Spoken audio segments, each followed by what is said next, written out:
Good morning. I call this hearing to order. I request unanimous consent that the chair is authorized to declare recess at any time. Hearing no objections, so ordered. Without objection, members will be recognized in order of committee seniority for questioning witnesses today. This will make it easier for me to ensure all members participating have an opportunity to be recognized. I want to welcome everyone to today's Economic Opportunities Subcommittee hearing, where we're discussing veteran employment during the COVID-19 pandemic. Prior to the pandemic, I think we all know great strides were being made to reduce the veteran unemployment rate. And I want to thank all of our colleagues working across the aisle to get as many resources as possible to our veteran community to try to ease the burden on just a very difficult situation. And our subcommittee today will identify ongoing issues related to employment and the challenges that the pandemic presented to the veteran workforce. In our last hearing, we learned about the hurdles that service members and their families face during their transition to civilian life. And today we'll continue that conversation and focus on how we can ensure veterans have the tools they need to achieve their personal and professional goals after they separate from the military. Earlier this year, my legislation, the Johnny Isakson and David Rowe Veterans Healthcare and Benefits Improvement Act, was signed into law.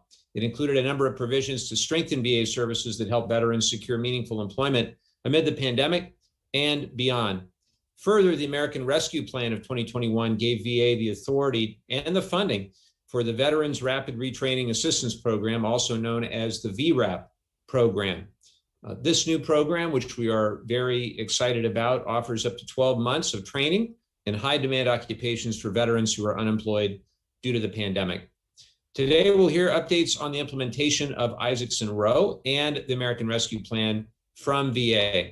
We'll also examine the variety of existing programs that VA, together with its federal, state, and community partners, deliver to educate, train, and prepare veterans for jobs, such as Skillbridge and the Veteran Readiness and Employment, or VRNE program. Unfortunately, gaps remain in access and use of these programs, especially as the COVID-19 pandemic continues to have a profound impact on the economy and the job market. In 2020, the unemployment rate for veterans rose to a height of 11.7%. And remember, it was down around 3.5% pre-pandemic.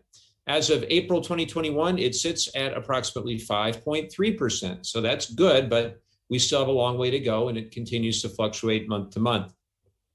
And we remain concerned about the unique challenges that veterans face in the labor market. Even prior to the pandemic, many veterans reported being underemployed in their field due to the difficulty in translating their military skills to the civilian sector. A clear process for converting military skills into industry-recognized career credentials and licenses remains a critical need to alleviate veteran underemployment and to ensure veterans receive credit for their extensive qualifications. Further, research shows that minorities have been disproportionately affected by the pandemic. Black veterans consistently saw higher unemployment rates than white veterans throughout 2020. We also know that nearly 30,000 women veterans left the workforce amid the pandemic in 2020. This committee is committed to ensuring all veterans have access to long-term economic opportunity. And I know that is a bipartisan commitment. Today, we're going to hear directly from local and national organizations that provide training and employment services to veterans and their families. We'll hear challenges about how the pandemic posed new challenges, new hurdles to our veteran job seekers, and suggestions for how Congress and VA can improve long-term employment outcomes for veterans. We've got a lot to cover today, and I'll conclude my remarks there and recognize my friend, the ranking member, Representative Moore, for any opening remarks he may wish to make. Representative Moore? Thank you, Mr. Chairman.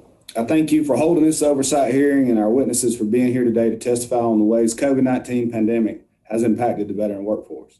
As we all know, COVID-19 pandemic has had a significant impact on the U.S. economy over the past year and a half. In April 2020, overall veteran unemployment rate was 11.7%, with the non-veteran unemployment rate higher at 14.8%. In April 2021, the Brookings Institute released a concerning statistic that 1/3 of the jobs lost during COVID-19 pandemic will be lost permanently, and that those employees will not return to their previous place of employment. While veteran unemployment dropped to 5.2% in April this year, There is still more we can do to empower employment of veterans, to retrain and to find gainful employment in the new and post-COVID economy.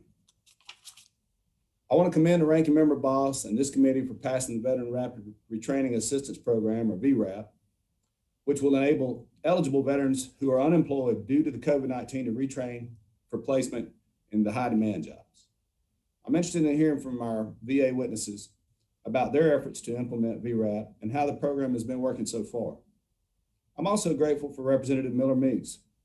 Her work to increase the funding for VA's veteran employments through technology education courses, or VTech, pilot program, has been a great help. This popular program, first authorized by Republican leader McCarthy as part of the Forever GI Bill, provides a living stipend and tuition for eligible veterans to train for placement in the high-tech job field. To date, VetTech has 1,846 graduates with a job placement rate of 71% and an average starting salary of $57,000 a year. Unlike other veteran education programs, VTech requires a school to have some skin in the game, as they are not able to receive full payment for tuition and fees costs until the students complete the program and secure meaningful employment in their field of study. I was proud to support Miller Meeks' legislation to ensure that funding of this program doesn't run out before the end of this fiscal year. This bill passed the House just last week, and I look forward to Senate passage very soon. I'm also interested to hear from the VA about how we can continue to support VetTech and ensure students are given the foundation they need to succeed. Programs like VRAP and VTech are critical in our efforts to get unemployment veterans back to work, and in this post-COVID-19 economy, it's very important. I'm also looking forward to hearing from our other witnesses how the private sector is stepping up to help create and fund innovative ways to hire veterans. Again, I want to thank the chairman for holding this hearing and our witnesses for being here today. And with that, sir, I yield back. I thank the ranking member for his comments and for his bipartisan collaboration on all these issues. We'll turn now to our first panel. We've got some great panelists from non-governmental organizations. First, we have Chris Thorne, co-chair of the Military Affairs Advisory Council for the North San Diego Business Chamber. And it is great to see you, Chris. And I have to give Chris a special introduction because he's a constituent of mine. Chris served in the U.S. Navy for 30 years in a variety of human resources roles, including at Naval Hospital Camp Pendleton in my district. He retired in 2018 as a Master Chief Petty Officer, the most senior enlisted rank in the Navy. Chris has since continued his HR career in the private sector with a special emphasis on helping businesses and nonprofits maximize veteran and military family hiring and retention. He's an accredited human resources senior certified professional and is highly engaged in the San Diego military and veteran community. And that's an understatement. Chris, we are thrilled to have you join us today. Next, we have Jeremy Villanueva, Assistant National Legislative Director for Disabled Veterans of America. Good to see you, Jeremy. After that, we have Thomas Winkle, Director of the Arizona Coalition for Military Families. Hello, Mr. Winkle. And finally, Eric Eversole, President of Hiring Our Heroes at the U.S. Chamber of Commerce Foundation. Thank you, Mr. Eversole, for joining us. With that, I now will begin by recognizing Mr. Thorne for 5 minutes. Go right ahead. Thank you very much. Good morning, Congressman Levin, Ranking Member Moore, and distinguished members of the House Veteran Affairs Subcommittee on Economic Opportunity. My name is Chris Thorne, Master Chief Petty Officer, United States Navy, retired. In my 30 years of service, I deployed more than 10 times to Iraq, Afghanistan, and various other locations and overseas assignments. As Congressman Levin mentioned, I am a senior certified HR professional, and I have worked directly with transitioning service members and industry to create opportunities. Along with many regional nonprofit organizations and roles, I do serve as the co-chair of the Military Affairs Advisory Council for North San Diego Business Chamber, who I represent here today. I would like to begin by thanking all of you for your efforts to improve veterans' employment opportunities. I know that your May 12th hearing focused on TAP program, but this is a topic I will be visiting as well due to the inextricable link to employment opportunities for service members during COVID-19. So with that out of the way, let me start by ripping the Band-Aid off quickly, if I may. As a Navy Command Master Chief, my commanding officers knew what was coming when they asked for my counsel on a topic, and my reply was, well, you could do that. While respecting their authority, experience, knowledge, and intent to do the right thing, they knew I was about to share some thoughts with them that challenged their established belief, their positions, and their plans based on my experience and my deck plate engagement with those most affected by the policies that they were proposing. With the greatest of respect for the amazing work you all have done and will continue to do, I'm here today to have a "you could do that" conversation. I hope you will take it for the caring counsel it is intended to provide. America's employers stand ready and eager to create opportunities for our nation's heroes following their military service. But too often, veterans and industry are both failed by the transition process that does not adequately prepare transitioning service members for what comes next. The current TAP process is bogged in a bureaucracy which hinders true workforce readiness. The truth is, under the TAP program as it exists today, career readiness focus is on GS government service roles, entry-level work, or unemployment benefits. When entry-level opportunities are what service members are prepared for, none of us should be surprised when industry views them as entry-level candidates. There are many facets to this, but the true dominant force is that those charged with developing and managing the specifics of the transition readiness process treat industry as a predatory adversary rather than as a partner in the process. If we are to build a process and a system that truly serves our transitioning service members for opportunities in the private sector, where 75% of them will seek opportunity, then those who create the jobs and understand best the requirements must be engaged partners from the beginning in the process to prepare service members for these roles. As shared by Alan Nelson, a retired U.S. Navy officer, quote, "The TAP program is a great military exit and benefits brief, but it is not an employment readiness program," unquote. As industry rapidly rebounds and expands from COVID-era employment, industry needs the veterans who have prepared for careers by exploring and understanding those roles they seek to join. Gaining an understanding of those roles and responsibilities takes time. It takes relationship building. It takes mentorship from outside the military community, and it takes coaching from those who are working and succeeding in jobs today to pass lessons and information to those service members who will join the workforce tomorrow. My prepared testimony provides a depth of information and statistics, which many of you are already familiar with: veteran unemployment, homelessness, suicide, and so many other issues. Post-military career readiness is inextricably linked to these issues. For our employers to be partners in remedying these problems, I've provided many recommendations in the testimony, but I would like to highlight 3 of those recommendations. First, TAP. It is simply time to reimagine the TAP program as a public-private partnership that welcomes industry as a partner in creating a process for career readiness of our military members, not just at separation, but throughout their period of military service. DoD Skill Bridge, possibly the greatest tool ever enabled for transition success, but it must be resourced by Congress as a program of record and established as a central DoD managed program, which has expertise, resources, and the mission of educating, advocating, and enabling Skillbridge, both within the military and with industry partners who will then activate and create opportunities. And finally, it's been a long desire to create a DoD Skillbridge-like program for veterans and military spouses. In my written testimony, I've outlined a concept for a program which will do just that, and I hope that you'll have an opportunity to read it. I would like to thank the subcommittee for the opportunity to address you today and provide my testimony, and I look forward to your questions. Thank you so much, Chris, and thank you for your tremendous leadership in our community. And it's an honor to serve as your representative as well. Now I'd like to recognize Mr. Villanueva for 5 minutes. Go right ahead. Thank you. Chairman Levin, Ranking Member Moore, and members of the subcommittee. Thank you for inviting DAV to testify at this hearing of the Subcommittee on Economic Opportunity to talk about the challenges of veteran unemployment brought on by the COVID-19 pandemic. When 2019 came to a close, the veteran unemployment rate was the best it has been since the Great Recession, dropping to a low of 2.9%. However, as COVID-19 took hold in March 2020, all of the previous gains quickly vanished, and by April, the unemployment rate soared to 11.7%. As of April 2021, more than a year into the pandemic, the unemployment rate for veterans overall has dropped to 5.3%. Yet post 9/11, service-disabled veterans had an unemployment rate that hovered at 8.2%. And among those younger, seriously disabled veterans, that number was nearly 12%.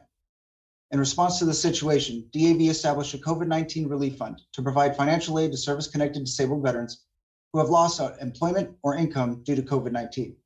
The issued grants were meant to help veterans pay bills, obtain food, and provide for their families during these trying times. At the program's completion, DAV had assisted over 8,500 veterans and provided over $2 million in direct payments. DAV also understood that helping veterans connect with employers during this time was of utmost import. In March of 2020, we quickly pivoted our in-person job fairs to a full schedule of virtual events and hosted 92 job fairs with 63 held entirely online. The total attendees for these events was over 32,000, with almost 6,000 job offers extended to participants. We expect to resume our in-person job fairs with a complement of fully virtual fairs in June to accommodate a larger audience.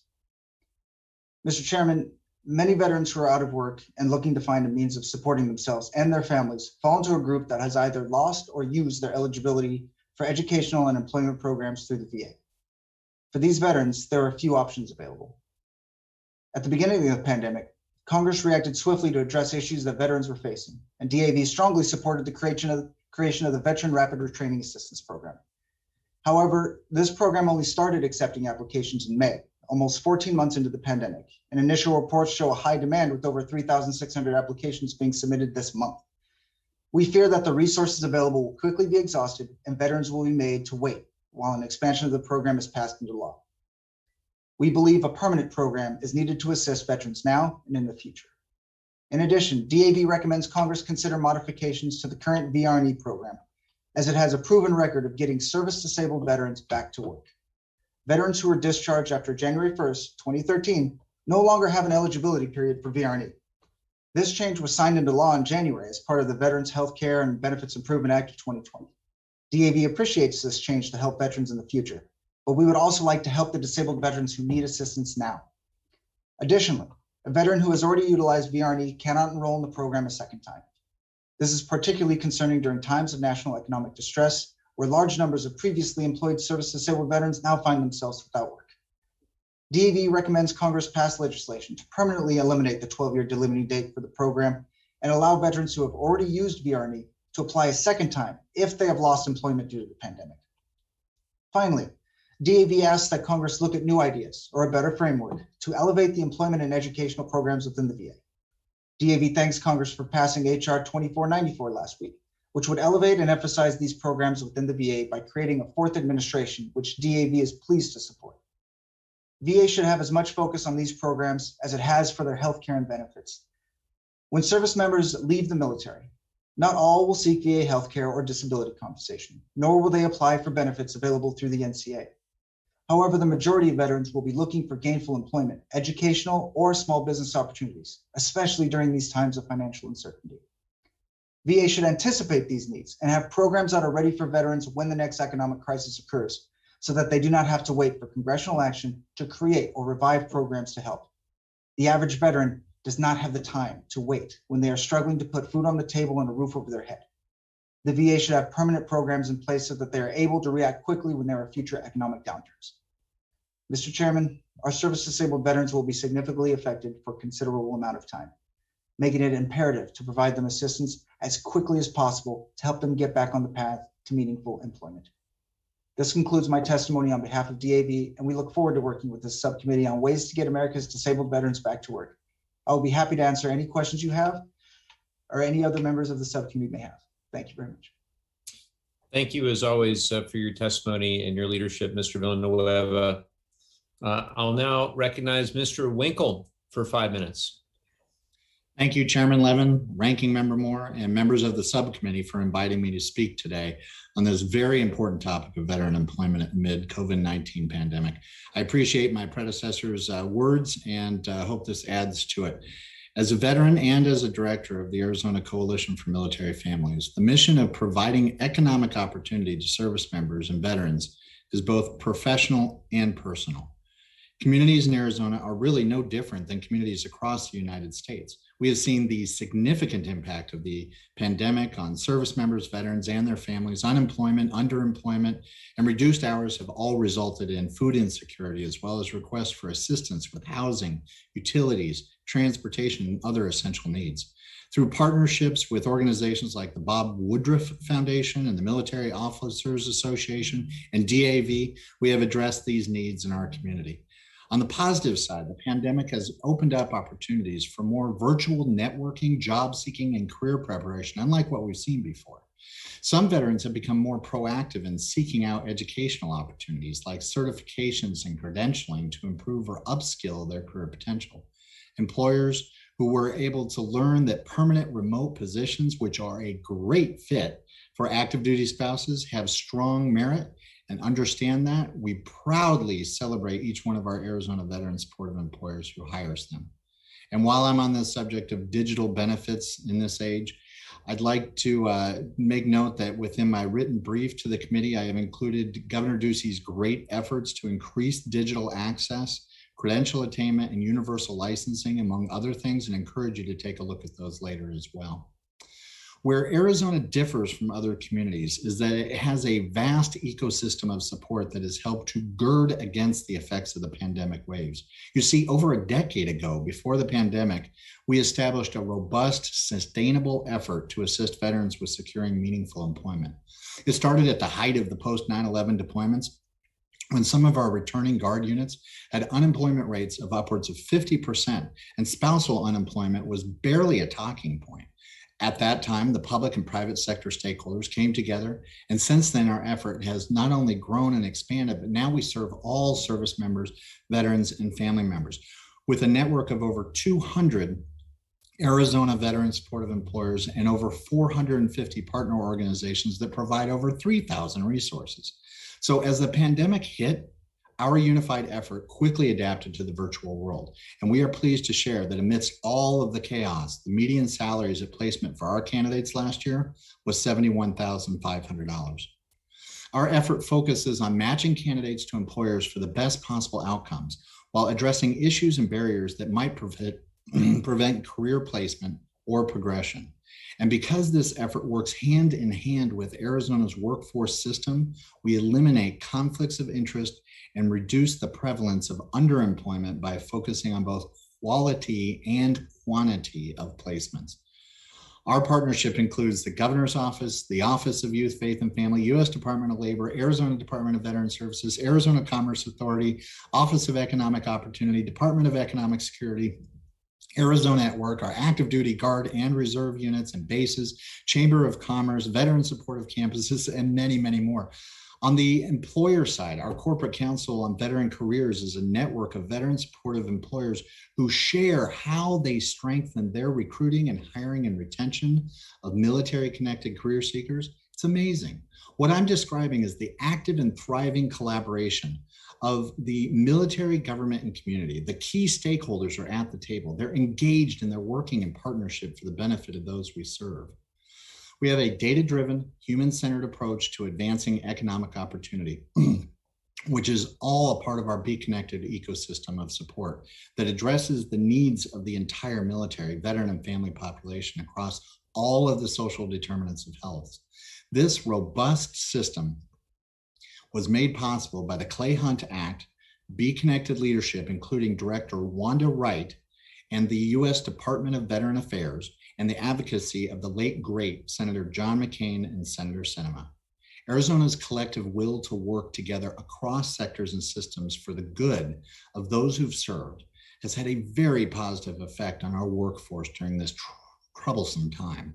We hope that there will continue to be support for comprehensive programs that address the workforce with end-to-end innovative cross-sector solutions that address not only the workforce needs, but all of the social determinants of health that impact the well-being of our military, veteran, and family population from a proactive upstream approach. Thank you for your time today. Thank you, Mr. Winkle, and thanks for all your great work in the great state of Arizona and beyond. I now recognize Mr. Eversole for 5 minutes. Thank you, Chairman Levin, Ranking Member Moore, and distinguished members of this subcommittee. My name is Eric Eversole. I am the president of Hiring Our Heroes and a vice president at the U.S. Chamber of Commerce. We're honored to address this subcommittee and its important work and discuss COVID-19 and the economic challenges that it created for our transitioning service members veterans and military spouses. I'm a retired Navy captain, so I've been on the other side of a command master chief's advice that I could do something that way. So I'm going to avoid that today, or do my best to avoid that, and really focus on some key topic areas that we think are going to move the needle as we move forward. From a COVID perspective, COVID had a significant impact on all Americans, and there's no doubt about that. We like to say that COVID created rocks, and we're putting rocks in Americans' rucksacks. But we also know that there were certain populations in the American community that bore a greater burden, that had more rocks in their rucksack, and that was certainly the case for a lot of our transitioning service members, veterans, and military spouses. Our military spouse community, especially with 38% unemployment, bore the brunt of COVID-19. As we think about solution sets for these populations that struggled, and really for all of our transitioning service members, veterans, and military spouses, we really like to get back to the basics, to the blocking and tackling, to really understand, some of the challenges that our service members and their families face when they're looking for economic opportunity. Our service members, they have great soft skills. They're great leaders. They have unparalleled work ethic, and they're problem solvers. But those skill sets are really tough to put on a resume and have anybody believe it.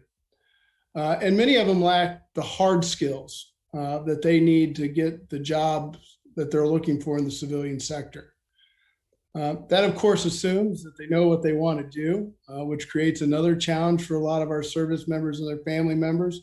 And it's not like the military, where you're told what you're going to do and when you're going to do it. And that creates some additional challenges for that population. But even when they have the hard skills and they know what they want to do, they may not have the work experience or the network to land the job. And these challenges are really magnified for our military spouse community when you throw in multiple moves, significant gaps in their work history, and the lack of a local professional network. It's very easy to see why that population has long struggled with meaningful employment opportunities, but really had a tough time of it as a result of COVID-19. It's for that reason that our written testimony really focuses on a couple of key subject areas. When we think about solution sets have to be viewed upon both a national and a local level. That's especially true for military spouses. They have to be connected with those local organizations and those local businesses willing to hire them. We have to make sure that our military connected population has the right certifications and the training, those hard skills to land the job, and we need to provide it prior to their transition from the military, prior to their leaving the active duty. Third, and this is really important, there has to be a bridge between the training and their lack of work experience in the civilian sector.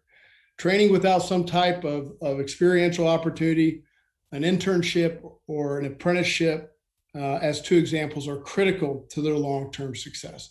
That's why we're such big proponents of the Skillbridge program.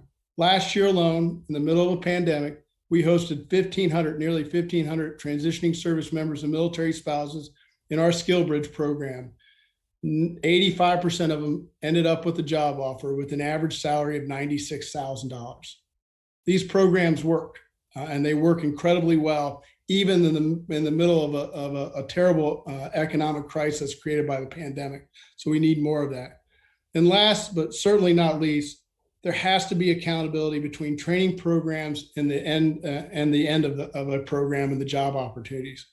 We have to have collaboration between the private and the public sectors and the training institutions to help ensure that our service members, veterans, and military spouses receive a great paying job when they complete that training. There has to be accountability. With that, let me thank you again for the opportunity to discuss this important issue, and I look forward to your questions. Thank you. Thank you so much, Mr. Eversole. And with that, I recognize myself for 5 minutes to begin the question portion of the hearing. And I'd like to turn it back to Mr. Thorne. I really appreciated the detailed suggestions that you provided. One of the topics you discussed is that service members don't have access to enough information about Skillbridge, leading to low enrollment rates. Can you please briefly discuss your suggestions on how we might be able to raise awareness and enrollment in this program? Yes, thank you very much for that opportunity and for the focus on Skillbridge. The unfortunate truth is that today, Skillbridge is a fragmented program that is run by some amazing individuals who care about it, but it is disjointed. It is routinely underutilized, unknown within the services for how it works, and industry itself knows even less about it. There is no central hub within the Department of Defense who has the ability to connect with, educate, and facilitate a DoD Skillbridge program. The multitudes of different administrative programs underneath the different services, which, by the way, can vary between different installations and even different commands upon the same installation, make an unfortunately unwieldy program that industry is challenged to navigate and then so often just steps away from. My recommendation focuses on funding and resourcing a centrally managed office at the DoD level who can manage Skillbridge approval to industry, manage Skillbridge approval to service members, report information out to services for accountability and metrics, and create a consolidated platform that will allow everyone to understand, to utilize, engage, and benefit from the DoD Skillbridge program. Thank you for that recommendation, and we'll certainly follow up. You also mentioned the high number of homeless veterans that live in California and the desire in industry to help serve that population. That's certainly a top priority of mine as well. And I was glad to pass legislation in the last Congress to expand HUD-BASH to OTH discharges and also to provide VA homeless programs with more flexibility. But I think we can all agree there's a lot more work ahead to eliminate veteran homelessness. Can you share any innovative approaches that you've seen as you have assisted veterans who are experiencing homelessness or who are at risk of homelessness in securing employment, into getting a meaningful job? So, wonderful question. I appreciate it. As I shared in my written statement, the Department of Veterans Affairs measured in 2020 on their point in time measurement over 30,000 homeless veterans. California bears the brunt of that with more than 11,000 homeless veterans in that one day count. So a significant portion of that population is being lifted by California employers. One of the recommendations I shared is the ability to create a program, which I have termed and shared with you as a GI Bill Skillbridge program, to enable those who have not used their GI Bill benefits to have career connecting opportunities to give a head start. Local communities are creating opportunities, but all too often the focus is on the after effects that have to do with mental health, substance abuse, domestic issues that are downstream effects of joblessness and unemployment in the transition process. And so we are a true believer that to address veteran unemployment and homelessness, addressing proper transition into industry at separation from active duty is the key linchpin to focusing on that.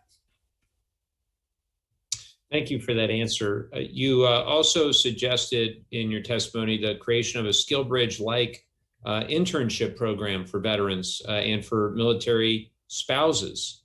And that would be using existing GI Bill benefits, I believe. How would that differ from VA's existing on-the-job and apprenticeship training programs? It's a great question. I really appreciate that. The purpose here is really to extend a benefit that will attract those veterans and military spouses who have remaining GI Bill eligibility, but are not using them for other training events. While we want to bring those veterans and we want to bring those military spouses into programs, and the Department of Veteran Affairs has some great programs to do so, what's lacking is incentive to industry in doing those. Using this GI Bill Skillbridge program incentivizes industry by offsetting costs so that industry can hire those veterans and military spouses and gain the benefits of the, as we sometimes refer to it in DoD Skillbridge, try it before you buy it. That ability to bring people in with reduced risk, reduced costs, and see what they can do makes all the difference. And I'm a real believer in the concept. Thank you so much. I am out of time, but again, wanted to thank you, Chris, for joining us and for all your insights and just your great work in the community. I'd like now to turn to the ranking member for his questions. Hey, thank you, Mr. Chairman. Mr. Villanueva, in your testimony, you said that you feared that the resources allocated to the Veteran Rapid Retraining Assistance Program, or VRAP, would be exhausted too quickly due to the high demand. Do you believe that the 17,250 slots made available to VRAP would be enough to do what we need to do, or do you think that Ranking Member Boss's original push for 34,000 slots could be justified at this point? Thank you, Ranking Member Moore. That is a great question, and that was definitely something that we had concerns with when we originally supported this. The 34,000 that was allocated was, we thought, it definitely going to be a good start, and understanding that it got cut down and 17,000 veterans being helped is definitely better than none, and we would of course support that as well. But there is the fear that it will run out, and we will have to wait for an extension of this program, because the fear or the hope, depending on which way you want to look at it, is that this is going to be a popular program. There are a lot of veterans that are out there that have been affected that no longer have access to the GI Bill, do not have the R&E benefits, and that this is their last recourse. And understanding that the cost being what it is, we look at it as not really a cost. We look at it as an investment not only in the veteran community but in this nation, to get these veterans back out to work. Thank you. I appreciate your input on that, and something I certainly hope we can take into consideration going forward in these committee hearings. And Mr. Thorne, this is kind of for you. I got to tell you, I spent a little time at the MCAS. My brother was in the F-18 transition, and I actually got to fly a Hornet simulator out there. Being from Fort Rucker, it was always helicopters. So when I got to fly the fixed wing, I thought it was pretty neat. But this question, actually, Mr. Eversole, you may can weigh in on this. In the past, I don't know a lot about the Skillbridge program. I've been in Congress all about 140 days. But a lot of times I hear the comments are that the commanding officers will not allow for the 180 days, you understand, for the training. And so it's an issue, and I don't know, you haven't been enlisted, and Mr. Eversole, you've been, I guess, as an officer. How do we transition that to make it feasible to get the commanding officers to go along to train the people who are out processing so they can get the Skillbridge training they need? Thank you, Ranking Member Moore. I'll start and gladly turn it over to Mr. Eversole, who's really great with this topic. But the key element that I find routinely in the community is that our approving authorities, the commanding officers, are making decisions based on an element that in leadership is antithetical to what we do as leaders. When I am a leader, I lead through experience. I lead through lessons learned and gained through those things that I have done across my military experience. The transition from military service is something that greater than 99% of military leaders have never done and never experienced. And therefore, they are advising and making decisions based on a process that they are unaware of. Our professional military education system needs to include transition readiness as a key element of leadership training, both for the leaders' preparedness for their future transition, but to understand the strategic imperative of setting their transitioning service members up for success, to help them understand the key elements of what transition means, even to future recruiting and how to engage with that. And so with that, I'll turn it over to Mr. Eversole for his thoughts. Well, I really appreciate the question, and I'll boil down Skillbridge, I think, down to some basic terms. And Skillbridge either helps people upskill or reskill, or provides them an internship. And we think about the way that most Americans get jobs, most young Americans, it's based on networks and it's based on internships. I mean, you have a whole staff of interns, and that's how they get their jobs. For service members, that internship, that upskilling and reskilling that addresses some of the hard skills is absolutely essential to their long-term success. It's that bridge. And so it's really important that we get this right. I think at the end of the day with commands, there is a tug and pull, having been in this position between end strength and how do we do what we're required to do from a national security perspective, but also take care of our service members on their way out.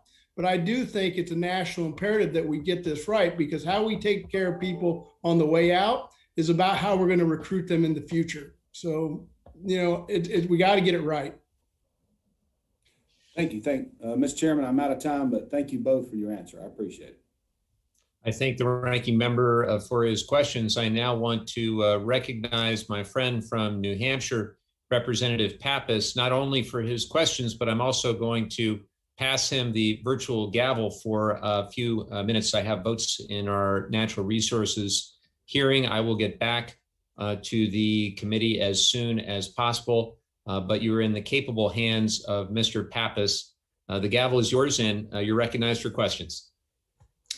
Well, thank you, Chairman Levin, and we'll keep the seat warm for you, and we'll see you on the other side. But thanks very much to the panel for your comments here today. I thought it was really important to hear some of the unvarnished comments about Skillbridge in particular. I think this provides some constructive commentary to ensure that we can address some of the deficiencies and help support this program continue to thrive and continue to be an important place for more of our veterans to seek support. I've seen this program in action in my district. We've got a partnership between the White Mountain National Forest in New Hampshire and Fort Drum, and it's a terrific opportunity to get out there to see some of the veterans, working with the Forest Service. I think they're very pleased with the opportunity that provided with them to learn some new skills in forestry and open the doors of employment and economic opportunity moving forward. So I think that kind of an interagency partnership is also an interesting, place for Skillbridge to look to, for additional opportunities and to grow the program as we move forward. But I think you all gave us some interesting things to think about there with respect to that. Maybe I could turn to Mr. Villanueva. I thank you for your comments as well and for what DAV has been doing throughout this pandemic. I thought it was great that you mentioned the job fairs that you all are putting together, and you've got a virtual one coming up in June. The fact that 32,000 veterans were able to attend these job fairs and get connected to employment is really terrific, both because we know we need to support our veterans as they get out into the workforce and help highlight the skills that they have, but also this is an important time to support our employers. When I talk to businesses in my district, I'm in a state with a 2.8% unemployment rate right now. They are really hungry for workers. And so whatever we can do to help support your efforts moving forward with these job fairs, please let us know. I think one of the other issues that was raised that is important to highlight is the issue of housing insecurity and homelessness. We know that one estimate said there are 37,000 homeless veterans now. That number has bounced around a lot over the last few years. But this is really a barrier to employment, and for folks to be able to develop the networks, to pursue a job hunt, and to be able to give an equal consideration to employers. So I'm just wondering, Mr. Villanueva, if you could address the issue of homelessness and what you have seen, what kind of role you've seen that play as veterans look for gainful employment. Thank you for the question. That's actually a really good question. And there has to be, first and foremost, there has to be, kudos given to, the VA and, HUD and the HUD VASH program and everything that they've been doing, and really making a huge dent in what was, just almost an uncontrolled, problem amongst veterans. But there is still work to be done. And you are 100% correct that, a lot of times you can't apply for a job if you don't have, a driver's license that has a steady address on it, or someplace to send a resume to, and as much as, people are forgiving and caring people, they're also realists. And when they come in and leave a lot of that application blank, it's not going to turn out well. So of course, DAV has been working, with some of our other VSO partners, to try to, highlight what the homelessness problem is. But yeah, there is definitely work left to be done. Well, thanks for your thoughts there. And Representative Mann and I were pushing legislation that passed the House last week that addresses a piece of this issue, reauthorizing a program to ensure that VA can offer homes that might have been foreclosed on to veterans as one way of increasing the stock of available affordable housing to veterans. We know that is so important. So thank you for your thoughts there. With that, I'll turn it over to the next member for questioning, and that's Representative Cawthorne.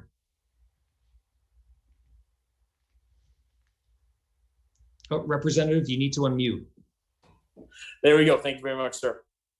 Mr. Eversole, in your testimony, you state that the Chambers has a fellowship program called the Corporate Fellowship Program, or CFP, for transitioning service members, which is part of the DoD Skill Bridge program. To date, more than 2,000 companies have hosted 3,168 service members across the country.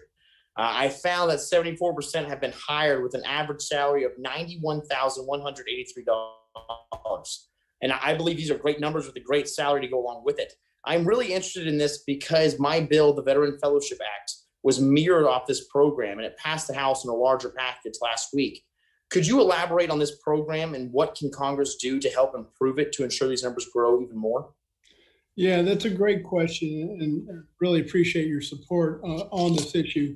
The Corporate Fellowship Program is our Skillbridge program, and it does provide our service members, as well as military spouses, by the way, with a 12-week internship with a company that's willing to give them a chance to really kick the tires, try it before they buy it. And at the end of the day, it really addresses, I think, some of the challenges that a lot of companies have, which is these soft skills that service members definitely have. How are they going to translate into their business? And that's the same question, again, we have with college kids. You have a great degree, you're coming out of college, you did well in school, but are you going to be a good fit? And are you going to get the job done? And I think service members face some of those challenges as well.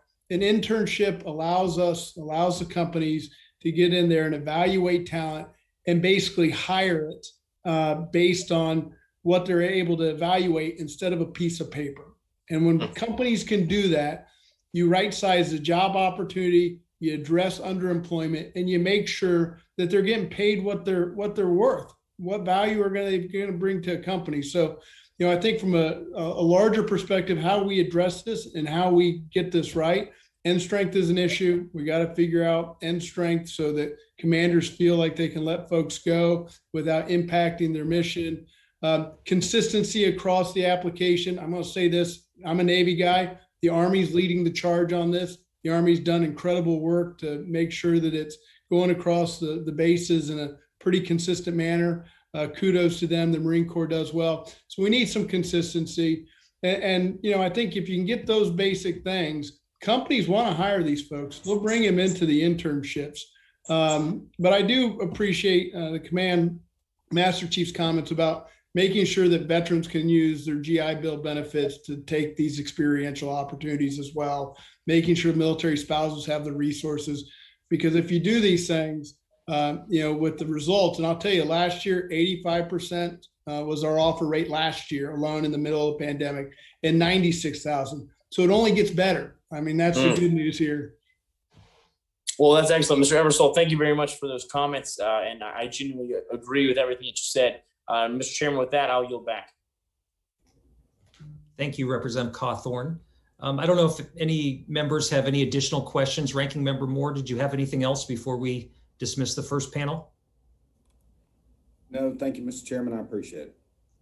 Well, great. Well, I want to thank all of our witnesses for sharing your thoughts here today. I know many of you are regulars with this subcommittee, and we just appreciate the collaboration and all the hard work you put into your efforts, and we look forward to connecting with you again soon. So thank you all so much. So with that, we will call up the second panel, and I'll just wait a few moments for folks to turn their cameras on and cycle into the meeting. Well, it looks like I see our VA witnesses. Thank you very much for joining us. I want to introduce our next panel. We have from the VA, Ronald Burke, the Deputy Undersecretary for Policy and Oversight for the Veterans Benefits Administration. He's accompanied by Cheryl Rawls, Executive Director for Outreach, Transition, and Economic Development Services, well as Charmaine Bogue, Executive Director for Education Services. Thank you all so much for joining our subcommittee today, and I want to recognize Mr. Burke for 5 minutes. Great, thank you. Good afternoon, Chairman Levin, Ranking Member Moore, and members of the subcommittee. We appreciate the opportunity to appear before you today to discuss veteran employment amid the COVID-19 pandemic. Despite the unique challenges presented during the pandemic, VA has excelled in helping transitioning service members, veterans, and their families achieve and sustain their employment goals and maintain financial stability. We understand the economic well-being for veteran community requires strong partnerships. To that end, I want to highlight the ongoing value of our partnership with the Department of Labor and their Veterans Employment and Training Service. Our ongoing collaboration through TAP and post-TAP employment efforts results in stronger employment outcomes for veterans than we could achieve separately. VBA has expedited modernization efforts by quickly pivoting to a virtual environment to ensure there was no degradation of service during the pandemic. We remained focused on providing outreach, employment, and education resources during this unprecedented time. In the outreach, transition, and economic development space, VBA conducted more than 2,900 virtual outreach events between March 2020 and December 2020, reaching more than 173,000 veterans, and another 1,000 events in Q1 of FY21, reaching more than 108,000 veterans. VA launched economic development initiatives which connect transitioning service members, newly separated veterans, and military spouses with local and national stakeholders to address geographic, specific socioeconomic challenges. Since the inception, these initiatives have assisted in hiring more than 500 transitioning service members, veterans, and family members using special hiring authorities. VBA has held virtual EDIs during the COVID-19 pandemic in the Houston, San Antonio area and Jacksonville, North Carolina, and plans to attend several more, including Arizona and in Maryland.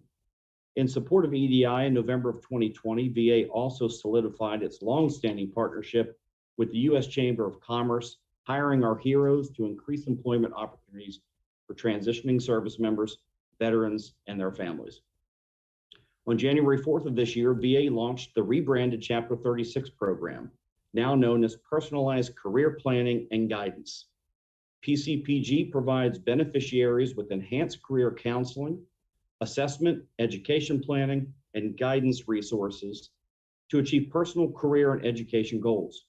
Due to COVID-19, PCPG approved the use of telecounseling by contractors, which allows for continuation of services and expansion to overseas beneficiaries.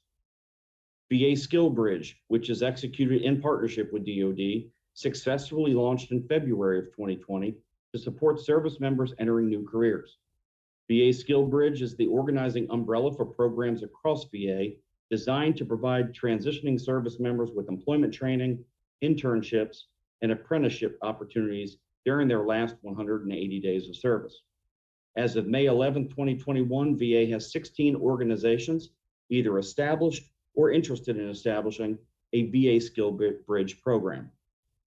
In our education space, the Vet Tech pilot program continues to be an exceedingly popular training option, with veterans seeking to expand or enhance their career prospects in high-demand employment areas. Due to its continued popularity, VA has already obligated approximately $29 million of the $45 million authorized for fiscal year 2021. As of May 14th, VA has received more than 13,000 new applications for vet tech benefits and almost 3,000 students enrolled. In March 2021, VA partnered with the Department of Labor to identify the list of high-demand occupations for implementing VRAP. This partnership allowed VA to successfully launch VRAP on May 3rd, 2021. As of May 12th, VA has received approximately 3,500 applications for this new retraining program, and more than 260 training providers have been approved. Passage of the Thrive Act will make this program even more successful and reach even more veterans. In our veteran readiness and employment space, we assist eligible veterans and service members with preparing for, obtaining, and maintaining suitable employment.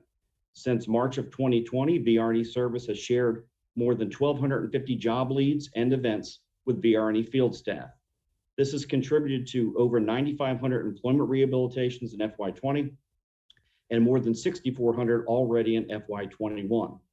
VRNE Service has created several memorandums of understanding focused on non-paid work experience to further assist VRNE veterans towards employment opportunities, having developed 688 non-paid work experience opportunities in FY20 and more than 320 so far in FY21. VA appreciates the efforts of the administration and Congress to ensure that veterans and their families have strong economic outcomes. This concludes my testimony. My colleagues and I are prepared and look forward to answering any questions that you may have. Well, thank you very much, Mr. Burke. We appreciate those comments. And I think members have a few questions here. We will now turn to that portion of the second panel, and I'll start by recognizing myself for 5 minutes. You know, I think we can measure progress as we take a look at this pandemic in a lot of different ways. Certainly, we have seen some good, steady progress with vaccinations at VA in terms of the health impacts of this. But we know that the economic impacts of the pandemic are going to be with us for some time. And what we saw last month was a veteran unemployment rate that ticked up from 4.6 to 5.3%. So even before the pandemic, we know that research told us that due to the difficulty of the transition process and translating military skills to civilian jobs, veteran underemployment outpaced that of non-veterans. And so I'm concerned about the recent rise in the veteran unemployment rate, what that says about transitioning at this tough time, and what opportunities are out there for veterans. So I'm wondering if you could provide some comment about sort of this pandemic era economic crisis that many are living through, how this has impacted our veterans, and what extra attention we might be needing to pay to those who are underemployed today. Yes, sir. Thank you for your interest in this very important matter. A couple of things. It's important to stress that VA has a lot of programs that are all cobbled together to ensure that we are addressing economic opportunities and employment opportunities. I pointed out in my commentary the success of the Vet Tech program. I will tell you that we are on pace to exhaust the funding by July. And so additional funding for Vet Tech is an area that we are seriously wanting continued support in. Passage of the Thrive Act, which would open up these opportunities to not only more veterans, but also to our partners in the educational sector. We have continued during the COVID pandemic to increase our presence in the employment space. One of the areas that I'd like to comment on is the slew of memorandums of understanding that we've engaged in through our VRNE program. We now have MOUs with the Department of Transportation, Homeland Security, National Park Service, Centers for Disease Control, Department of Agriculture, and through the combination of VRNE, our education, our outreach, our TAP programs, we are trying to tamp down the veteran unemployment to the best of our ability. Well, thanks very much. I appreciate some of those comments about additional funding and programs that we can support to help in that regard. Maybe I could ask about the Skillbridge program, and I don't know if you heard some of the comments from the last panel, but there is significant support for Skillbridge. I think people, in concept know that this can continue to be a very successful program, but some of the comments we heard included that it's unknown to many in industry and private employers, that it's disjointed, and that it must be resourced as a program of record to build stronger connections with the private sector in particular. I don't know if you have thoughts about some of what was said on the last panel about Skillbridge and what focus we might have to improve that program. Yes, sir. Thank you. VA does support the Skillbridge program. We took on the Skillbridge program in February of 2020. We did some aggressive communications to our veteran community I certainly see the merits in the speak from the DoD perspective, support conversations and partnerships to increase Skillbridge. And it certainly, as I said, is a program that VA supports and believes with additional outreach and communication and partnerships that it can expand beyond its current level of success. Well, I appreciate that commitment, and I think everyone on this committee would look to work with VA to see that that is the case and that that continues to progress in the right direction. Well, I thank you for your thoughts there, and with that, I'll turn it over to Ranking Member Moore for 5 minutes. Thank you, Mr. Chairman, and thank each of the witnesses. I appreciate you being here today. Mr. Burke, I want to kind of lead off with a question for you. It says a recent Brookings Institute report found that nearly 1/3 of all the jobs lost as a result of the pandemic are going to be permanent job losses. Can you please talk more about what the VA is doing to help retrain employed or employable veterans that fall into that 1/3 of those who may be eliminated, that may lose their jobs? Yes, sir. I can say that, programs that are that we're referencing throughout today's testimony, our VRAP program, Vet Tech, things of that nature, are critical tools in addressing that percentage of the population that you're referencing. I'd also like to add in our VRE program that veterans that have been rehabilitated do have the capabilities to come back in. It's not just a one-stop opportunity, if you will. Certainly, there are certain criteria that needs to be met, but there are additional opportunities through the VRE program as well. But the combination of our outreach, some of our fiscal literacy work that's being done through our Outreach Transition Economic Development Office, VRAP, Vet Tech, and things of that nature are all designed to address not just the population you speak about, but all veterans with employment needs. I would also add, if I could, sir, the one pivotal piece in that space is one that we rebranded, and that's an opportunity to talk about the PCPG, which was in my oral statement. In fact, we assumed the program administration for this, and I've already had 4,777 applications with a 92% met rate with eligibility requirements. So yet another avenue for us to continue to work with our veterans. Mr. Burke, forgive my ignorance, I'm fairly new. What is PCPG? What program is that? Not that there aren't a lot of programs, but which one is that? This is the one that assists with career planning, personalized career planning, resume writing. It was the old Chapter 36. It's been rebranded, expanded. And it's designed to really assist with, this major issue of the employment needs and employment assistance and resources. Okay, thank you. Hey, I got a follow up to that, Mr. Burke. Do you believe that the Veteran Rapid Retraining or VRAP, those 17,250 slots are going to be enough to meet the demand, due to COVID? Is that something maybe Congress, we were talking about at one point, maybe doing more slots? Is that something you think at this point would be needed and could be used? Well, sir, I can give you some numbers so far, and we just launched this recently. We have more than 3,500 applications received. We've got 264 training providers that have been approved. As this takes hold, as this shows its value, I do believe VA would continuously be interested in increasing the buffers, if you will, or the guardrails. I certainly believe that this gets popularized, and as it shows its value, that we will need to work with Congress to increase its capabilities. So if I could just add to that, understand the 17,000 slots, but there's also a monetary cap to the program. Right now, the monetary cap is $386 million. And if we hit that cap, we'll never reach the 17K.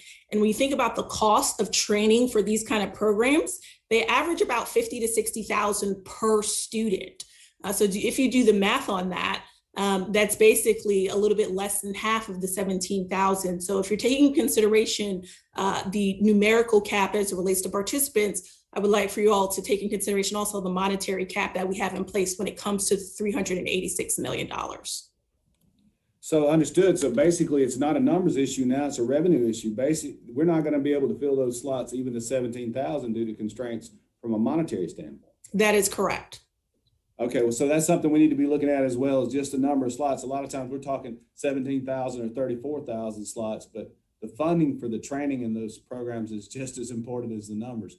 And for us, a lot of times, I guess we get caught up in, oh, we got 17,000 slots, but I understand now what you're saying. So thank you for that input. That's much appreciated. And I'm sure it's something the chairman and I will be able to take back to the rest of the committee and say, hey guys, this is an issue we got to address in the near future. So Mr. Chairman, I had another question, but I'm running close to time. So I'll just go ahead and yield back and for the remainder. Thank you. Well, I think next up we had Representative Cawthorne. I don't see him on screen. So maybe Ranking Member Moore, if you want to ask your question, I think we have time to accommodate it.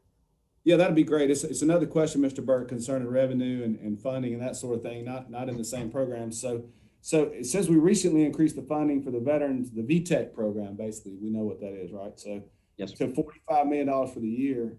We did that just last week, actually. So the House passed even greater funding for this program to allow the VA to meet the demand. Can you please talk about the value of this program and the need for increased funding and what VTech can do to get veterans back into the high technology workforce post-pandemic? Yes, sir. I can tell you, first off, this is a very popular program. And right now we are estimating that we will run out of funds by July. And that's with the $45 million allotted for fiscal year 2021. Again, this is exceedingly popular. Based on the trends, again, we'll run out by July. We've received 13,543 new applications in FY21. That is a large amount of interest in this particular program. Our estimates show that, in order to sustain this level of volume, we're looking somewhere in the upwards of 125 million range for vet tech. But this is an extremely important tool in our toolbox. And if we are collectively really serious about veteran employment, this is one that needs to stay in that toolbox. Thank you, Mr. Burke. Mr. Chairman, do you want me to yield back at this point, or do you have a couple questions? Anybody else have questions? Well, if you have a further one, go right ahead. Okay, so this will be my last one, and this is just kind of a closing. So, Mr. Burke, again, directed at you, but feel free, please, any panelists to chime in. Besides the obvious in-person issues that COVID-19 posed to government operations, what do y'all believe is going to be the biggest challenge for the VA going forward with these programs? Well, let me start, and then I'll ask my colleagues, starting with Ms. Rawls and then with Ms. Bogue to jump in as well. I will say that COVID actually allowed VBA to modernize faster. While we had to quickly pivot from in-person interactions, we did have an entire suite of virtual approaches, whether they were in our VRE space, our telecounseling, through TAP program, immediately shifting to an online presence for TAP briefings. So while it had a significant impact, it did assist with the modernization. And I think it will continue to make us think about how to reach our important veterans and family members, transitioning service members in future times of need. But I'll defer and ask Ms. Rawls to add her comment, and then certainly Ms. Bogue as well. Good afternoon. Thank you very much. I would like to put on the table that while we continue to modernize, there's always segment of the population that many times we place out of our sites. That would be our elderly population, our homeless, which we've just talked about. So the COVID-19 environment allowed us to really quickly pivot, but to a virtual platform where you still needed to be able to relate to these individuals. So we know that this is going to be a challenge. It has been, but it was magnified during the COVID-19. That concludes my comments. Thank you. And I'll just add, we did pivot, and that helped us to increase our outreach efforts across social media platforms because we knew we didn't have that in-person experience. And we've been able to connect with a larger audience in those particular platforms, which has created a demand in programs like Vet Tech and VRAP. And I think it's very important, as we mentioned before, that we are resourced to meet that demand for those programs, as well as keeping up with the new emerging job markets that are coming on board now post-pandemic. It's important for us to continue to evolve in that space. And the last point I'll mention is more students are now going online. We have schools that are still saying that they're going to continue in an online environment. That affects individuals' monthly housing allowance in the GI Bill space. So it's important that we monitor that very closely so we can continue to support our veterans and their family members as best as possible to financially succeed and succeed within their educational goals. Okay, thank y'all so much. I appreciate the input. And with that, Chairman, I'll yield back. Well, terrific. Maybe I could just ask one follow-up, just, given the numbers, Mr. Burke, you talked about with vet tech and the increase and needing some additional dollars to keep that program moving forward. I'm just wondering, in terms of other education and employment assistance programs, if you're seeing a similar bump and, what VA is doing to, help ensure those programs can continue as well. Yes, sir. And again, greatly appreciate this subcommittee's cooperation, assistance, and support here. I'm privileged to have two experts in this field on the hearing with us. I'm going to ask Ms. Bogue to speak a little bit about the education space, certainly noting that vet tech is one that we've been highly touting through today's testimony. But Ms. Bogue, if you'd like to add anything to that, please. I'll just add another important component is our partnerships with the private sector. I know we mentioned the Skillbridge program and their partnerships, but VA also has partnerships with private sector. And we need to keep an eye on that and keep that linkage, so that when individuals are training or we're providing them training to complete their career goals, that we also have a strong linkage with our private sector partners in order to expand upon their career goals and opportunities. A great example is we actually have a veteran employer consortium, and we in education service, we've basically partnered with companies such as Microsoft, Disney, Walmart, Hiring Our Heroes, in order to make sure that we have that bridge, that when someone completes their training, that they have a job lined up. That is going to be key and critical to success of our students meeting their goals and meeting their economic economic goals that they're trying to achieve in that respective area. Ms. Rawls, I'm not sure if you have something to add as it relates to transition. So the one thing that I would put on the table, and thank you very much for this, is that we also have to continue to look at the entire family. And so for us in the TAP space, we are beginning to offer spousal TAP. So we are engaging the entire family. And we know this from doing all of our human-centered design, that if we really want our service members to get the full package, we have to engage the full family. Well, that's terrific. When someone serves, the whole family serves. And I think it's great that you're looking to be inclusive with those efforts. So thank you for that. Any concern, as you see maybe a little bit of a bump in terms of demand for programs with timely access, making sure that veterans aren't waiting or experiencing interruptions to get signed up and to participate in these programs?